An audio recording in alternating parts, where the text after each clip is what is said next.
شوہر مر گیا ہے، 3 بیٹیاں ہیں، سسرال والوں نے نکال دیا، ماں باپ فوت ہو چکے ہیں، بھائی کوئی ہے نہیں۔ ماموں کے گھر آئی، ماموں کے بیٹے نے میرے ساتھ زیادتی کی۔ میں نے جب مامی کو بتایا تو سب نے مجھے غلط کہا، مجھے دھکے دے کر گھر سے نکال دیا۔ دور کے رشتہ دار نے ایک بڈھے سے میری شادی کروائی، اس کے بھی بچے تھے، اس کے بچوں نے مجھے بہت ذلیل کیا۔ پھر وہ شوہر بھی فوت ہو گیا، بیٹیوں کو لیے در بدر بھٹکنے لگی، نہ چھت تھی نہ روٹی تھی، بھوک افلاس تھی۔ سڑک پہ کھڑی تھی، ایک صاحب آئے، کہنے لگے 1 گھنٹے کا 5000 دوں گا۔ نہ چاہتے ہوئے ماں کی ممتا، حالات کی ستائی ہوئی، کیا کرتی آخر چل دی۔ اب ہر روز جسم بیچتی ہوں، کرائے کا گھر لیا ہے، بیٹیوں کو اکیلا چھوڑ کر آتی ہوں۔ کیا کروں، بہت بار سوچا خودکشی کر لوں، لیکن بیٹیوں کو دیکھ کر ہمت نہیں ہوتی۔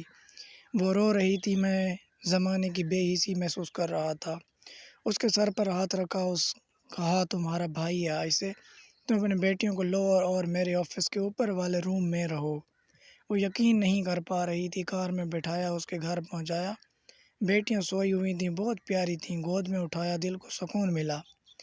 وہ مسلسل روئے جا رہی تھی، مجھے کہنے لگی آپ فرشتہ ہیں، آپ کون ہیں؟ میں اسے اپنے آفس لے آیا، وہ دعائیں دینے لگی، جھولی اٹھا کر نہ جانے کتنی دعائیں دیتی رہی۔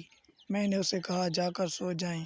اپنے آفس روم میں گیا، میرے سامنے وہ چہرہ گزرا جو ایک لڑکی اپنے شوہر سے جھگڑا رہی تھی، اسے کہہ رہی تھی مجھے طلاق دو، تم کو میری قدر ہی نہیں ہے۔